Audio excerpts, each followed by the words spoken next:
Hello hello hello travel freaks candidatescape में आपका स्वागत है। बट आगे बढ़ने से पहले हमें सब्सक्राइब किया या नहीं? भाई फ्री का कंटेंट नहीं मिलेगा, पहले सब्सक्राइब तो करना ही पड़ेगा, वरना वाराणसी के इनसाइट्स नहीं मिलेंगे। यस, आज हम बात करने वाले हैं वाराणसी की। वाराणसी एक स्पिरिचुअल साइट है। यहाँ गंगा की घाटों पर आरती की रोशनी और मन को शांति मिलती है। यहाँ आपको ध्यान और शांति तो मिलेगी ही, बट इसके साथ बनारस की गलियों में घूमना एक अलग ही अनोखा एक्सपीरियंस है। यहाँ की गलियों में चारों ओर से चीख चीख कर बाजारों की गूंज होती है। यहाँ आपको रंग बिरंगे दुकानों, पुरानी हवेलियों और चाय की दुकानों का बेस्ट मिक्सचर मिलेगा। अब वाराणसी के काशी विश्वनाथ मंदिर और मणिकर्णिका घाट के बारे में तो सबको ही पता है, पर क्या आपको ये पता है कि वाराणसी में घूमने से आपको यहाँ की संस्कृति के बारे में पता चलता है?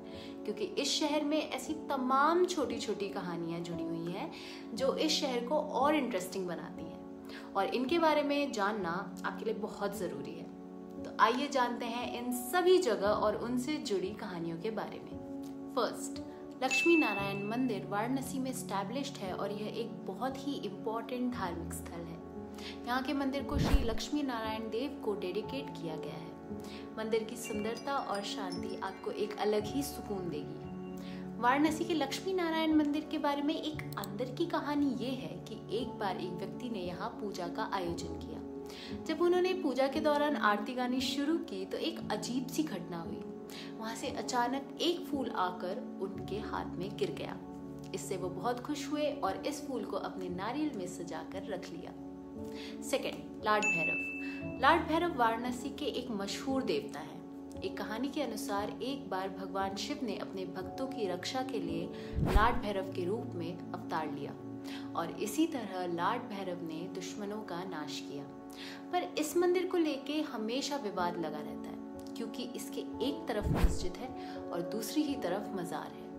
इससे पहले भी औरंगजेब ने इस मंदिर को तोड़वा दिया था, और इसी के चलते यहाँ हमेशा से कम्युनल टेंशन्स बनी रहती हैं। तो जब भी यहाँ जाएं, अपनी सुरक्षा का ध्यान रखें। थर्ड, वाराणसी के पास ही आप सरनाथ भी देख सकते हैं, जहाँ के बोधि ट्री के नीचे गौतम बुद्ध को एनलाइटनमेंट प्राप्त हुई थी। तो यहाँ पे Buddhist temples, stupas and museum जैसी देखने की कई चीजें हैं, तो आप ये भी विजिट कर सकते हैं। फोर्थ, क्या आपको पता है पाकिस्तानी महादेव के बारे में? अरे नहीं, मुझे मारना मत, ये सच है। वाराणसी में सच में एक शिवलिंग पाकिस्तानी महादेव के नाम से स्थापित है। क्यों? क्योंकि हिंदुस्तान और पाकिस्तान के बंटवारे के समय लाहौर से दो व्यापारी इस शिवलिंग को गंगा में विसर्जित करने के लिए लाए थे, पर क्योंकि ये पाकिस्तान से आई हुई शिवलिंग थी, इसलिए इसको रोक दिया गया। पर इस शिवलिंग को बाद में यहाँ स्थापित कर दिया गया और अब इसे पाकिस्तानी महादेव के नाम से जाना जाता है। फिफ्थ, क्या आपको पता है हमारे इंडिया में भी एक मॉन्यूमेंट ऐसा है जो लीनिंग टावर ऑफ पीसा जैसे ही टिल्टेड है?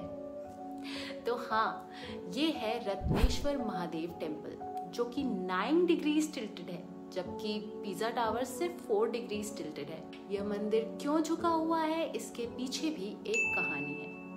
ऐसा कहा जाता है कि ये मंदिर राजा मान सिंह के एक सेवक ने अपनी माँ रत्नाबाई के लिए बनवाया था। मंदिर बनने के बाद उस व्यक्ति ने गर्व से घोषणा की कि उसने अपनी माँ का कर्ज चुका दिया है। जैसे ही ये शब्द उसकी जुबान से निकले, मंदिर पीछे की तरफ झुकने लगा, ये दिखाने के लिए कि किसी भी माँ का कर्ज कभी नहीं चुकाया जा सकता।